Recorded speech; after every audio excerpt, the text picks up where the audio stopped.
Hi guys, I trust that you're feeling well and awesome. Welcome to this video on grade 11 mathematics. In this video we'll be having a look at Euclidean geometry, and specifically we'll be having a look at the circle.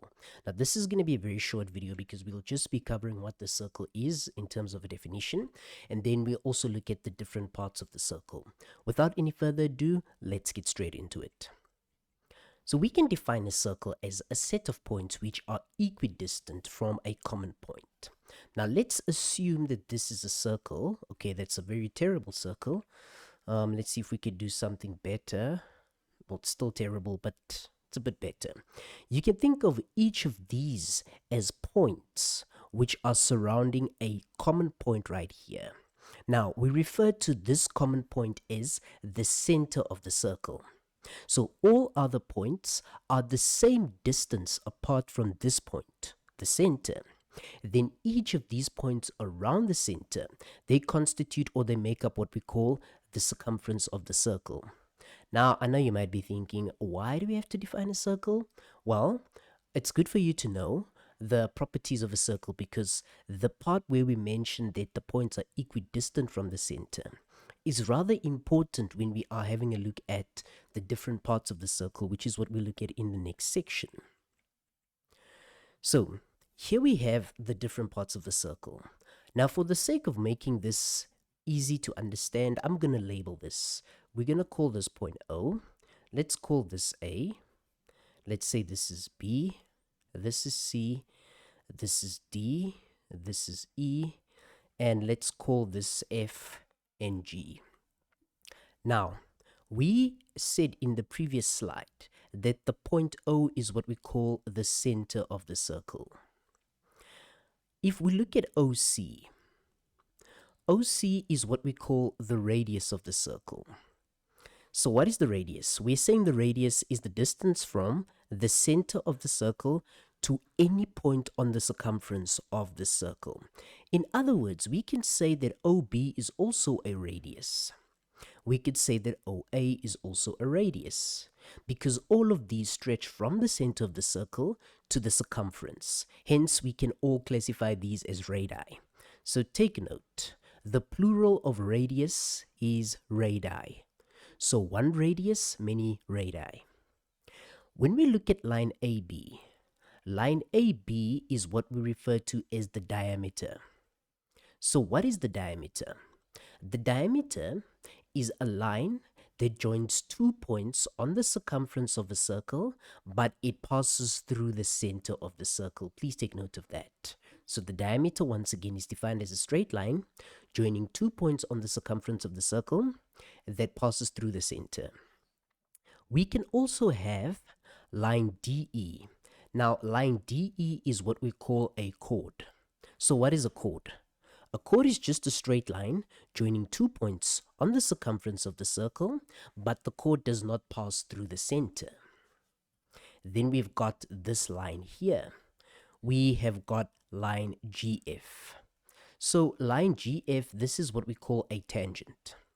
So what is a tangent? Basically, a tangent is a straight line that only touches the circumference of the circle at one point.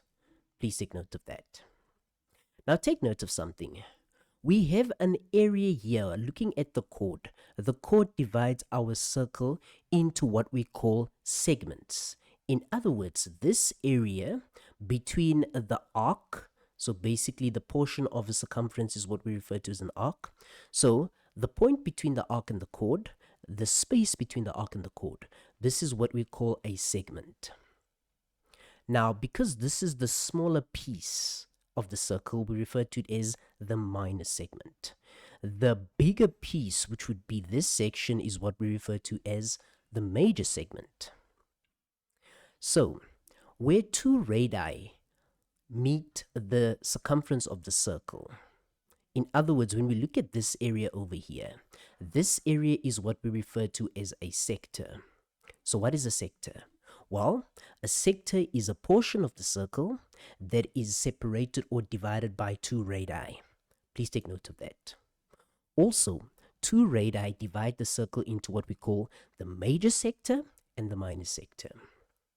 As we have mentioned, if we look at a piece of the circumference So if I look at this part over here, this part is what we refer to as an arc. So what is an arc? Well, in short, you can think of an arc as a piece of the circumference, a certain section of the circumference, or portion of the circumference.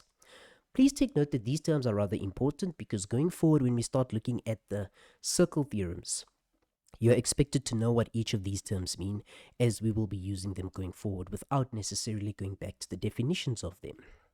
So there's just a final note that you need to take note of on the parts of the circle. All radii in the circle are equal in length. So if I can come back to my diagram, we are saying that the length of OB is equals to the length of OC, which is equals to the length of OA. All radii in a circle are always equal. We said the diameter is twice the radius and the radius is half of the diameter.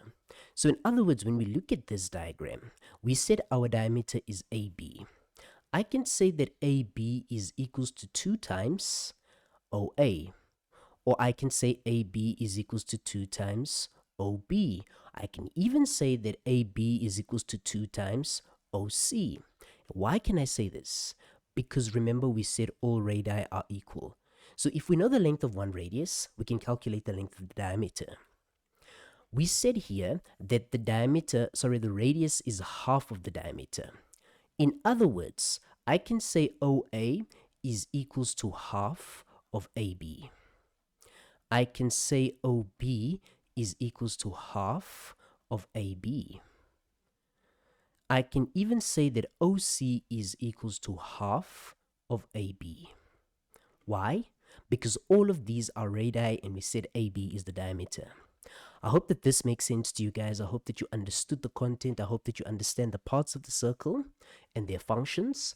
And I hope you enjoyed the video and found it productive. If you did enjoy the video, please give us a thumbs up. Please subscribe to the channel and click on the bell icon so that you will always receive an update every time when we upload new videos. Also, please don't be shy. Please don't be selfish. Please share the video with other people so that everybody can benefit from the knowledge that we're experiencing here. Until we meet again, ciao.